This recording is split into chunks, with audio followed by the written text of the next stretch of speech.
প্রিয় বন্ধুরা, সময় নদীর স্রোতের মতো দেখতে দেখতে আরও একটি বছর শেষ হতে চলল। আমরা দাঁড়িয়ে আছি একটি বছরের শেষ প্রান্তে, 2025-এর শেষের দিকে। 2025 এই বছরটা আমাদের জীবনে অনেক স্মৃতি, অনেক চ্যালেঞ্জ আর অনেক অমূল্য মুহূর্ত উপহার দিয়েছে। একবার চোখ বন্ধ করে মনে করুন, এবছর আপনি কি অর্জন করেছেন? কোনো কঠিন পথে হেঁটেছেন, হয়তো কোনো নতুন বন্ধু হয়েছে, হয়তো কোনো স্বপ্ন পূরণ হয়েছে, কিংবা হয়তো কোনো অপ্রত্যাশিত শিক্ষা পেয়েছেন। প্রতিটা হাসি, প্রতিটা চোখের জল, প্রতিটা ভুল আর প্রতিটা সাফল্য সবই আমাদের আজকের আমি তৈরি করেছি। আমরা শিখেছি, আমরা বেড়ে উঠেছি, এবং সেই সব কিছুর জন্য 2025-কে একটি ধন্যবাদ। কিন্তু সময় তো থেমে থাকে না। এখন সময় পুরনোকে পেছনে ফেলে নতুনকে স্বাগত জানানোর।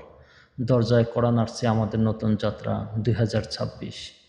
নতুন বছর মানে 365টি নতুন সুযোগ, নতুন স্বপ্ন বোনার, নতুন লক্ষ্য স্থির করার, আর নিজেদের সেরা সংস্কার হওয়ার এক নতুন প্রতিশ্রুতি। তাই আসুন আমরা সবাই মিলে এই মুহূর্তটাকে উদযাপন করি। 2025-এর সব অভিজ্ঞতাকে পুঁজি করে 2026-কে সাহস, ইতিবাচকতা এবং নতুন উদ্যমে গ্রহণ করি। নতুন বছরে আপনার জীবন ভরে উঠুক অফুরন্ত আনন্দ আর সাফল্যে। শুভ বিদায় 2025, শুভ আগমন 2026। তৈরি থাকুন, কারণ এই বছরটা হতে চলেছে আপনার জীবনের সেরা বছর। বিদায় 2025, স্বাগত 2026।